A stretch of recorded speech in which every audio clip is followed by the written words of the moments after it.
Square Enix is more devoted and committed to making sure that the next major Final Fantasy games will be multi-platform, so it does seem like the Nintendo Switch 2 is going to be back into actually getting mainline Final Fantasy games when they drop. Now, this is something that hasn't happened since the Super Nintendo era, but based off of what Square Enix's Yoshinori Kitase had to say, that looks like it's going to be a big thing going forward in the future for Square Enix. We're going to get into that and a little bit more in a bit, but before we do, what's good everyone, OJ here. Welcome back to another video. Please make sure you hit that like button, subscribe if you're someone new, and click that notification bell to get my videos first. Let's go ahead and jump right into what Mr. Kitase had to say in a recent interview where he talked about being satisfied with the sales of Final Fantasy VII Rebirth, but having a huge but wait a minute, I've got a little bit more to add because we can't do this exclusivity thing anymore. Here was his quote. While we are satisfied that we're meeting a certain number of sales, and that's what Final Fantasy VII Rebirth, with the current modernization state of games, we cannot be exclusive to a single platform. I think we need to be able to offer the game to as many players as we can. Now, this statement got a lot of people talking about what he had to say with the sales, because the sales of major Final Fantasy games have been under the microscope for the last couple of years since Final Fantasy XVI came out. The sales looked like they weren't going to be that great. Square Enix originally with Final Fantasy XVI came out and said, oh, well, we sold 3 point something million, so it's not too bad in that first week. However, they didn't give us a sales update throughout the rest of that time period. We're still waiting for an update over that first week sales overall. Then Final Fantasy VII Rebirth comes out and people are expecting a big launch for that game in February of 2024. And all of a sudden, nothing. They have not said anything about the sales. Now, Square Enix, out of all the major publishers, are one of the quickest to actually announce sales numbers. They will give us, hey, it shipped 5 million in 1 day or 1 week or the first week or the first number of weeks. They just gave us a sales update on Dragon Quest III HD 2D Remake saying that it did over 2 million units. So Square Enix is usually quick to let us know about their games, but unfortunately, we have not gotten anything on Rebirth. So some people took Kitase's comment here saying that, oh, well, looks like Final Fantasy VII Rebirth is selling really good because they're satisfied with it. But to me, it seems like it's a little bit of a control on the narrative that people say about Square Enix never being satisfied with anything despite something selling well. So I think Kitase, what he's saying here is that it's more trying to be humble overall and saying, hey, look, we're okay. It's selling probably a couple million, or it's doing all right. We're making some money, but look at X, Y, and Z. That's wrong with this model that we're doing, because if they were truly okay with it, they wouldn't be saying we have to modernize. We have to get on multiple platforms. We have to do different things. If the money was truly coming in where they felt that it would be, they wouldn't have to say and completely change their business model, get rid of their previous president, get a new one in here to do that.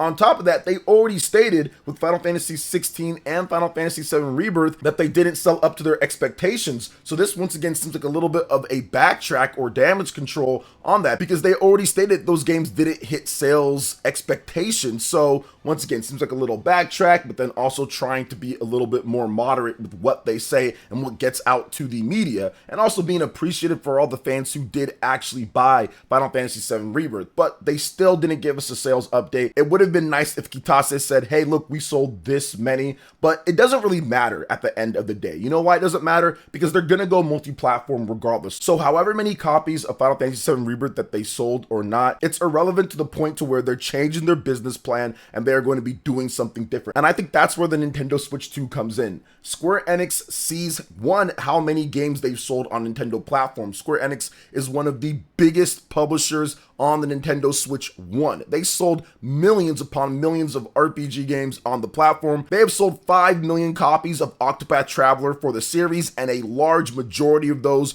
are on the Nintendo Switch. They've sold millions of copies of Bravely Default overall, Bravely Default 2 to be in particular. They've sold a ton of the retro Final Fantasy games. Final Fantasy Pixel Remaster has done incredibly well on the Nintendo Switch platform. So they're looking at it like, hey, this is a really good and viable viable platform for RPG sales. If we put our next major Final Fantasy game on there, if we put our next major Final Fantasy titles overall, we can sell a lot of copies on Nintendo infrastructure overall. And if you look at the Japanese sales, Square Enix and everyone sees it, it's dominated by the Nintendo Switch, even in its 7th/8th year, and a lot of the games are Nintendo Switch titles. You can sell millions of copies in Japan if you have that brand recognition, if you have that marketing, and of course, if the platform continues to do well. And I think that there is going to be probably the smoothest and best transition of all time for Nintendo, at least when it comes to one platform to another.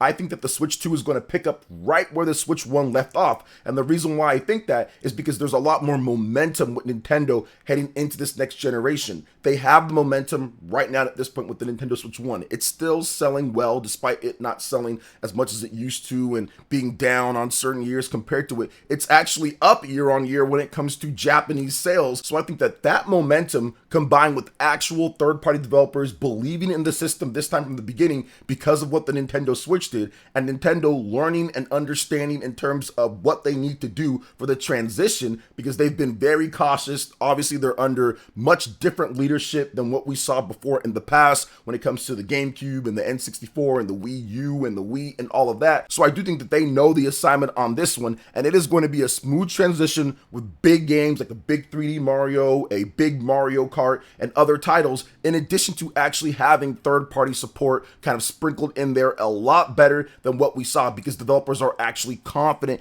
in the Nintendo Switch brand, whereas coming off the Wii U and the 3DS, they were not confident in it there. So I would expect the next major Final Fantasy game outside of Final Fantasy VII Remake Part 3. I don't think that game's coming over to Nintendo Switch 2, at least not anytime soon, or maybe it does, but there's probably going to be an exclusivity deal, so I'm not sure how that's going to shake out. But I would expect the next like major Final Fantasy 17, for example, I expect that one to be on the Nintendo Switch 2, PlayStation 5, PlayStation 6, Xbox, PC, whatever the case is. And I expect major spin-offs or major side games to be on the Nintendo Switch 2 as well. If they ever remake Final Fantasy IX, if that ever actually gets announced, the remake for that, I expect that to be on Nintendo platform. I expect there to be like Final Fantasy Tactics on Nintendo's platform. So I do think going forward, they are going to make sure that Nintendo Switch 2 is a focal point for Final Fantasy, because that statement in terms of what he had to say, the current modernization state of games, that absolutely includes what the Nintendo Switch has done. The fact that you can play anywhere that you want,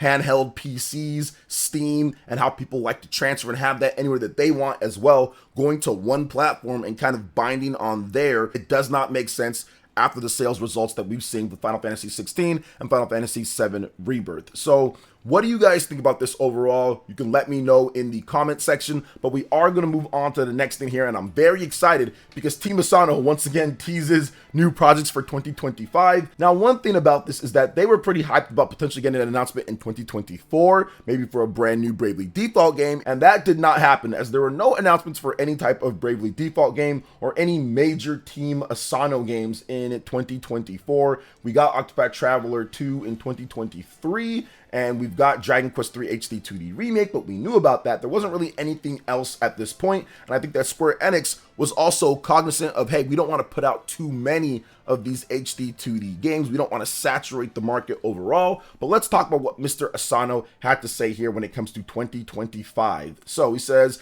this year, 2025, we should be putting out various things we've been preparing. Please look forward to what's coming! Exclamation mark. So very good to see there. Obviously, Bravely Default is something that people would love to see come back. They already teased a Bravely Default remake, pretty much already kind of confirming a Bravely Default remake, but we don't know where that is at all. We have no idea where that's at. So hopefully Bravely Default remake comes out, Nintendo Switch, Switch 2, whatever, multi-platform. I don't care. I just want to see Bravely Default come back. Maybe they even have Bravely Default 3. That could also be an option as well. I would love for there to be Bravely Default 3. Bravely Second End Layer is not considered Bravely Default 2. It's considered like a side thing, still mainline, but a side thing to the numbered Bravely Default Default series. So if they do Bravely Default 3, or maybe even if they do like a side offshoot of Bravely Default, that would be fine as well. We still could see something like Terranigma. That could be the next big HD 2D remake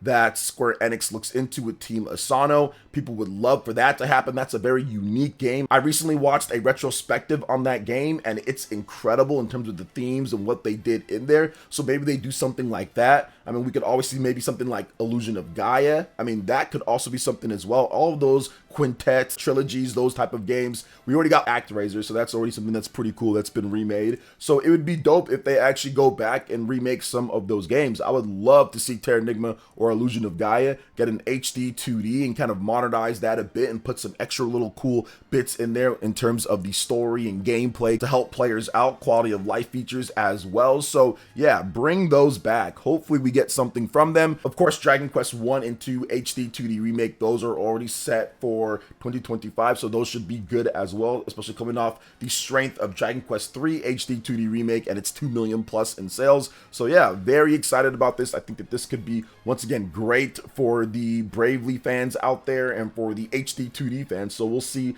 what they have to do on there and what happens overall. I wouldn't really be surprised if we saw a Bravely Default remake announced like at a Nintendo presentation, or announced like at a direct or something like that, or even just announced out of nowhere overall. So we'll see about that. All right, next up, guys, we're going to talk about Level 5 and how they want to have a breakthrough for 2025 as well. So here's what Mr. Akihiro Hino, the president of Level 5, had to say, because people have been kind of getting on them a little bit. They've had a lot of delays for their games, and people are wondering what's going down. Are we going to get to actually play some of these titles? And it looks like 2025 is the year, well, outside of Deca Police. But let's talk about that. We'll talk about Deca Police as well. So, I hope 2025 will be a breakthrough year for Level 5. We're planning to release 3 major titles: Life I, The Girl Who Steals Time, Inazuma 11 Victory Road, and Professor Layton and the New World of Steam, simultaneously worldwide. Each title has been jam-packed with that Level 5 flair, while also being developed with the aim of offering a completely new experience. I want to deliver games that will satisfy fans and make them say,